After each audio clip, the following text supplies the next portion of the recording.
In the early morning hours of January 3rd, 2026, the world watched with bated breath as dozens of US helicopters laden with special forces streamed low across the Venezuelan coastline. Their mission? The capture of dictator Nicolas Maduro. While the official charges were narco-terrorism conspiracy, the real story goes far deeper than drug smuggling. Just across the border in the deep Atlantic waters lies one of the most valuable pieces of real estate on the planet, Guyana's Stabroek block, a massive oil field guarded by the US Navy, producing high-grade crude at profit margins that shouldn't be possible. As of 2026, this tiny nation has achieved a near economic miracle, going from one of the poorest nations in the Western Hemisphere into a thriving petrostate with a GDP that now rivals the United States. Maduro's arrest was a deafening message to the world. Guyana and its oil are now under American protection. To understand why a superpower would undertake a high-risk special ops mission for the benefit of a tiny nation no one's ever heard of, we have to look at the math. In 2015, after decades of unsuccessful oil exploration, ExxonMobil announced it had finally struck oil in Guyana's coastal waters. The sheer scale of the find was mind-boggling. Measuring over 26,000 square kilometers, the Stabroek block is a giant, 3 times the size of Saudi Arabia's Ghawar field. To date, 11.6 billion recoverable barrels have been confirmed, with an estimated 5 to 10 billion more left to be found. Compare that with Norway's largest field, Johan Sverdrup, with an estimated 2.7 billion barrels. The discovery propelled Guyana from an impoverished backwater, most famous for the Jonestown massacre, to a major oil producer at a breakneck pace. From producing zero in 2019, Guyana hit 900,000 barrels per day in 2025. By 2027, they're projected to exceed 1.3 million, and by 2030, 1.7. That puts a nation of just 800,000 citizens on par with major producers like Qatar, Norway, and Nigeria. Guyana achieved this remarkable pace by utilizing FPSOs, floating production storage and offloading vessels, instead of fixed-bottom drilling platforms. These are essentially massive, mobile petroleum factories hooked up to subsea wells. They process and store the oil right there at sea until it's offloaded onto shuttle tankers. The Liza field, the first to be drilled in the block, was so pressurized and high quality that ExxonMobil fast-tracked the appraisal process, betting $4.4 billion on the project before knowing the true scale of what they'd found. Part of that gamble was fueled by a controversial sweetheart deal signed in 2016. It gave 75% of revenues to the oil companies and just 2% royalties to the nation, drastically lower than the typical 10 to 20% seen elsewhere. It's worth noting, at the time of signing, Guyana was a high-risk frontier region with unproven reserves, and the oil sat in waters aggressively contested by neighboring Venezuela. Still, plenty of countries find oil. What makes Guyana's discovery so exceptional?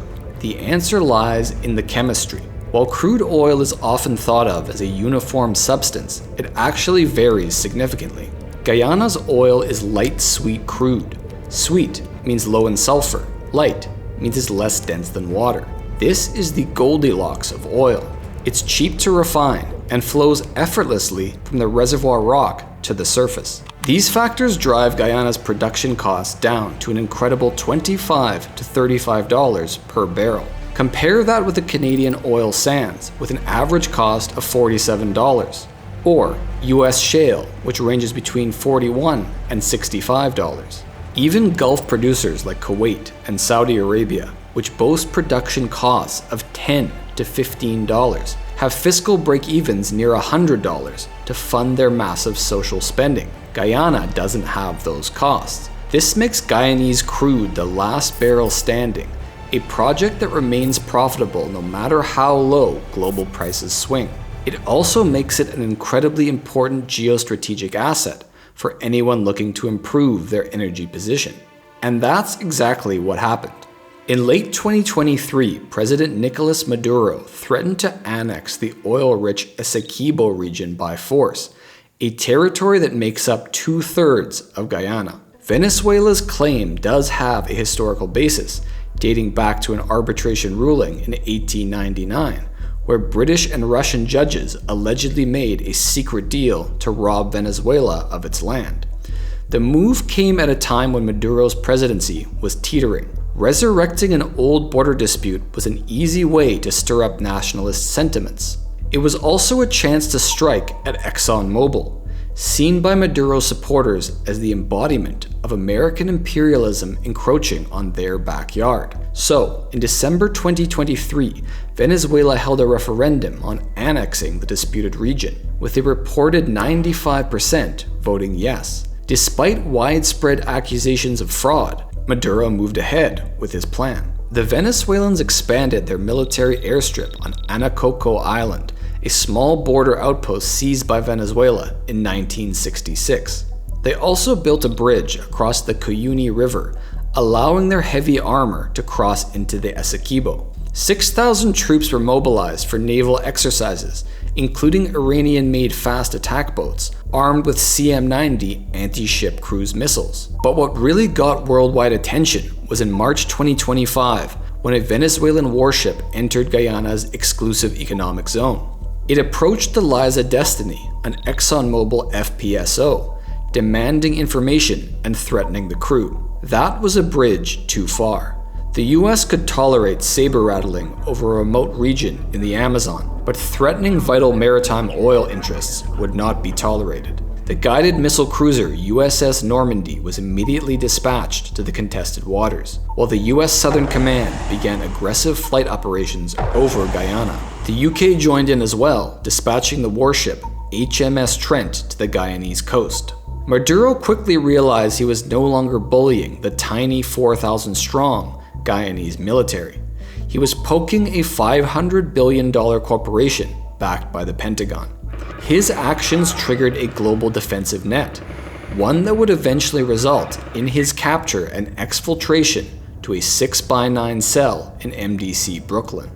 And with Maduro and the Venezuelan threat out of the picture, Guyana now has the opportunity to unseat the legacy producers of the oil industry. Legacy producers are established nations with massive, long-term infrastructure built over decades. Think Saudi Arabia's Aramco, Venezuela's PDSVA, or Mexico's Pemex. The problem with this old guard model is the trap of dependency. Once a nation achieves high production, it begins to treat its oil company like a national piggy bank to fund the entire state. This leads to massive budget inflation and the accumulation of development loans that cripple the economy the moment oil prices dip.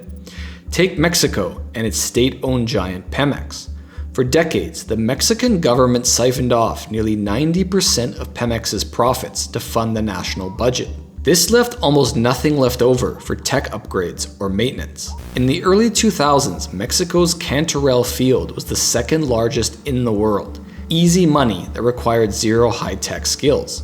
But when it started drying up, Mexico lacked the capital to transition to deep water drilling or fracking, despite having large reserves. Today, Pemex is the most indebted oil company in the world, with $85 billion in debt, and, despite massive government bailouts, is scraping by on 1980s technology. The issue of overspending becomes clear when you look at the fiscal break-even.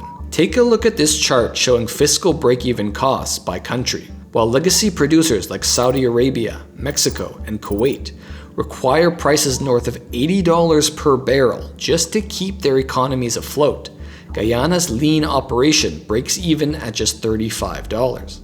In a global market currently facing a supply surplus, this is an enormous advantage. If prices crash, Guyana would be the last man standing and continue chugging along unbothered. Many legacy producers are facing an additional problem. Their fields are drying up. Mature basins like the North Sea or Mexico's Cantarell have already extracted all of their easy oil. What remains are low-pressure pockets that require expensive pumps and water injection to extract. Between aging, leaky infrastructure, and the high cost of extraction technology, the trap is set. These nations need high prices just to squeeze oil out of dying fields. Finally, no discussion of the oil market would be complete without examining OPEC. In traditional oil states, revenues are the lifeblood of the state. In nations like Nigeria or Iraq, the national oil company is a massive employer, providing tens of thousands of high-paying jobs, far more than is actually needed for efficient operation. Analysts estimate that in some OPEC nations, between $5 and $12 per barrel is lost to leakage, funds swallowed up by bloated bureaucracies, corruption, and outright theft. Because Guyana started from scratch in the 2020s, it didn't inherit these ghost bureaucracies. By operating on a lean model, working directly with Exxon, Hess, and CNOOC to bypass decades of permit bickering and bribes. And the lean model allowed Guyana to do something unprecedented, achieve the fastest oil development in history, from discovery to first oil in less than 5 years. And beyond avoiding the challenges faced by legacy producers, Guyana mastered something extraordinarily clever. It has learned to play the carbon-neutral game like a fiddle. In a now famous 2024 interview with the BBC, Guyana's President Irfan Ali was confronted with the supposed environmental cost of his nation's boom. Couple of points. Still be net zero. Powerful words, Mr. President. But a couple. I'm not completed as yet. I am not finished as yet. I am just not finished as yet. Because this is the hypocrisy that exists in the world. The world in the last 50 years has lost 65% of all its biodiversity. We have kept our biodiversity. Are you valuing it? Are you ready to pay for it? When is the developed world going to pay for it? Or are you in the pockets? Are you in the pockets of those who have damaged the environment? Are you in the pockets, are you and your system in the pockets of those who destroyed the environment through the Industrial Revolution and now lecturing us? Are you in their pockets? Are you paid by them? Are you paid to keep their message alive? There is no hypocrisy in our position. The president's sharp response to the interviewer's condescension speaks volumes to the hypocrisy of the wealthy climate change pusher nations, many of which are now importing the very Guyanese oil they claim to despise. Having already climbed the ladder of prosperity through an oil-driven industrial revolution, these nations are now attempting to pull that ladder up behind them. Guyana's answer to Western environmental pressure is to beat them at their own game. Rather than obsessively counting every gram of CO2 and shooting themselves in the foot with carbon taxes, Guyana created a system that leveraged its most silent asset, its rainforests. Guyana manages over 18 million hectares of pristine forests. Under their system, they earn credits simply for maintaining what already exists. That doesn't mean planting new trees. It means being paid to prevent the ones they have from being cut down. This allows them to market their crude as carbon neutral, as well as sell carbon credits to the world. It acts like a laundromat for carbon-heavy companies like Hess Corporation, Lufthansa, and even Apple. Critics argue that the entire system is a masterclass in greenwashing. Since Guyana's deforestation rate was already near zero, these credits aren't actually saving a rainforest that was ever under threat. But that misses the whole point. The real story here is the absurdity of the whole thing. Clever accounting tricks don't accomplish anything other than allowing companies to satisfy their ESG scores. Just like paying carbon taxes at the pump doesn't change the weather. The world runs on oil and will continue to do so for the foreseeable future. Up-and-coming oil producers would do well to look to Guyana as a model. If you're forced to play along with the carbon charade, then play to win.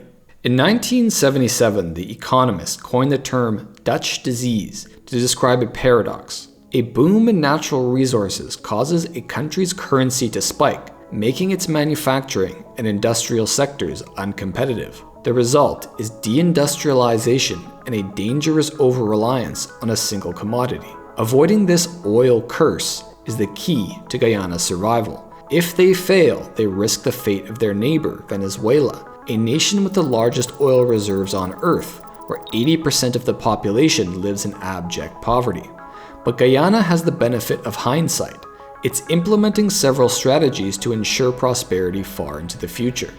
The centerpiece is the Whales Development Zone, a massive gas-to-energy project. It's designed to pipe natural gas, a byproduct of oil extraction, directly to a processing facility on land to generate cheap electricity. Historically, Guyana had some of the most expensive and least reliable power in South America, making it a nightmare for manufacturing. It was so bad that it was actually cheaper to import a bottle of water than produce it locally. The Whales project changes all of that. Guyana's electricity cost will drop from 32 cents per kilowatt hour, the highest in the Caribbean, to just 8 to 10 cents. That would make it the cheapest non-hydro power in the Americas. Combine that with a manufacturing labor rate of just $2.15 per hour, and Guyana suddenly has the potential to undercut nearshoring giants like Mexico. To further shield itself, Guyana has established a national resource fund. This sovereign wealth fund saves oil revenues in a Federal Reserve account in the United States, preventing a sudden flood of dollars from overheating the local market. To date, over $3.6 billion has been accumulated. The fund uses a hybrid model, allowing for increased withdrawals while the nation is rapidly developing, followed by severe withdrawal limits once annual oil revenues pass $5 billion. This allows them to spend on the basic foundations of a modern state as the oil begins to flow, and then forced savings once the revenues ramp up. But even with these safeguards, this system is not without risk. Foremost among these is corruption. Venezuela used a similar fund, the Fondo de Desarrollo Nacional. Under Hugo Chavez and later Nicolas Maduro, the fund was used to move billions directly from the state oil company to projects with zero oversight. Billions were funneled into political campaigns, corrupt contracts, and the enrichment of connected individuals. Guyana's system was purpose-built to fix those exact leaks. Every oil receipt must be disclosed in the official gazette within 3 months. If not, the Minister of Finance faces 10 years in prison. Wealth fund money cannot be spent directly. It must be debated and voted on by the National Assembly, and an independent oversight committee monitors the whole operation. Whether these guardrails are enough to prevent the scourge of nepotism, bribery, and embezzlement that often follows an oil boom remains an open question. By the end of 2026, Guyana's transformation will be all but completed. It is a metamorphosis that has moved at a speed that defies traditional economic models. Today, Guyana doesn't just hold the lowest fiscal break-even per barrel on the planet.